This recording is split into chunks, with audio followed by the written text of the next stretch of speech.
Hi there everyone. Here is the video that I promised to make as a continuation to the lesson that I wasn't able to finish, the one on Richard Cory. But first and foremost, allow me to read the poem stanza by stanza and allow me also to give my understanding of them.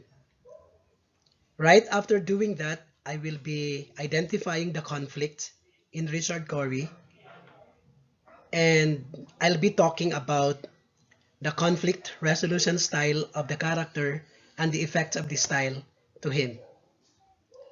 So here we go. Whenever Richard Cory went downtown, we people on the pavement looked at him. He was a gentleman from soul to crown, clean-favored and imperially slim.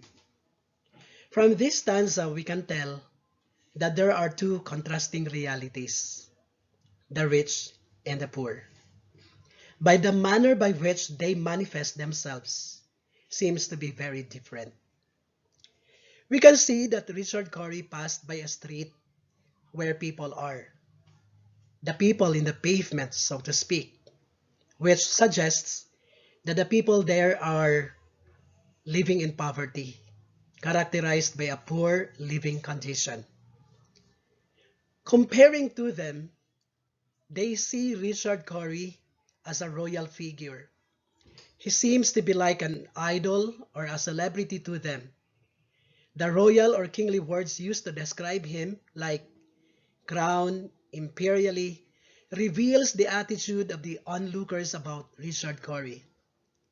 The final two lines of this stanza suggests that he was a morally upright fellow who carries such a royal grace in his appearance all throughout.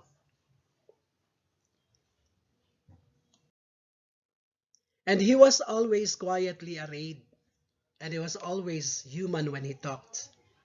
But still he fluttered pulses when he said, "Good morning," and he glittered when he walked. We can visualize here that Richard Cory is exuding a personality of dignity, respect, and politeness. He's manifesting peacefulness as he is human when he begins to speak. We can visualize, however, here that people on the pavement regularly waits to see his gentle acquaintance, which he produces consistently. They feel a triumphant shiver when Richard Cory addresses them, which is like a celebrity or somebody royal comes to them and speaks with them. People probably are attributing divinity to him by the words he glittered, because whenever he leaves, he looks like he's shining, like the divine characters, right? And he was rich, yes, richer than a king, and admirably schooled in every grace. In fine, we thought that he was everything to make us wish that we were in his place. He exudes an aura of a person who is even richer than a king. Probably he is too dignified whenever he mingles with people, and he is always manifesting good education. Well, he's prim, proper, and probably the kinds of words that he's using whenever he speaks are those that are associated to kingly individuals or princely individuals. Richard Cory was the role model of the people on the pavement. Well, for them, he was the ultimate goal to reach both richness and virtue. However, the final two lines creates doubts in the reader by the phrase, "We thought he was everything." It is hinted here that what they thought was not the truth, that he was not the perfect one. That I'd like to believe. So on we worked and waited for the light, and went without the meat and cursed the bread. And Richard Cory, one calm summer night, went home and put a bullet through his head.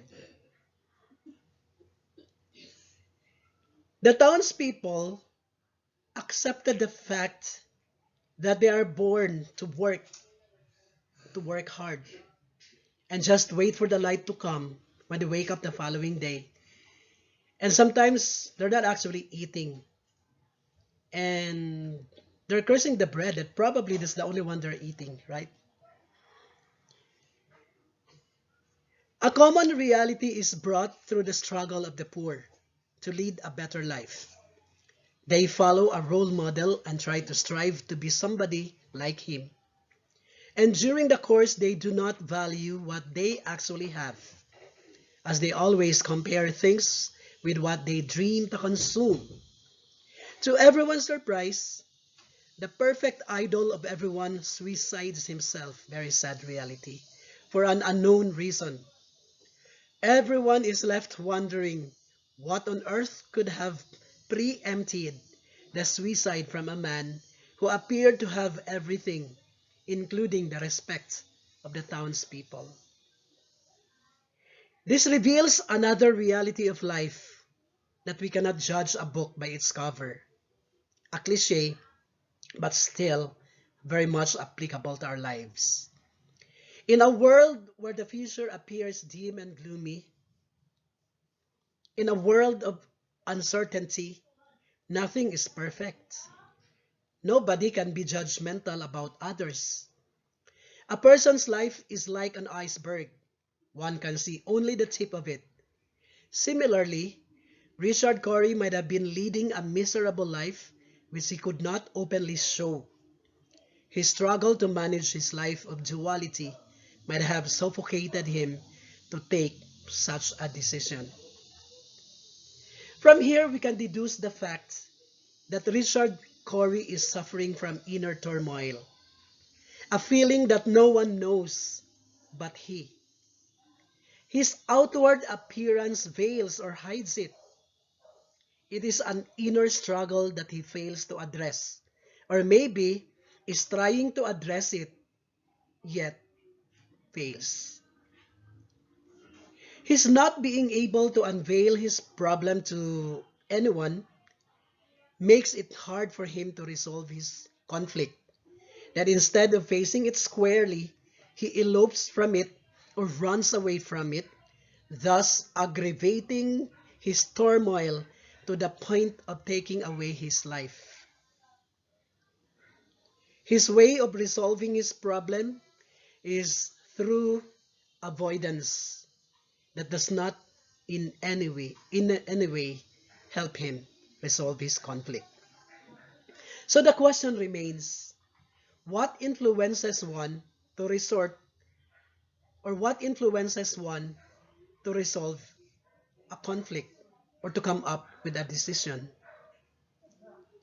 Well, in this case, we can say that it is the perception of oneself. Richard Cory perceives himself to be the only one to hurdle life struggles. He perceives his life as unworthy of living because he has no one to run to. Well, there's no mention about family, relatives, friends, and what have you in the poem. But we can infer that they were not there at the time Richard Cory needed them the most. And so thus, he perceives himself to be the only one in this world. We have to remember that perception of reality is more real than reality itself. And this is seen in the life of Richard Cory. He perceives himself as the one and the only one who can resolve a problem, so he resolves it his way. Thank you for listening.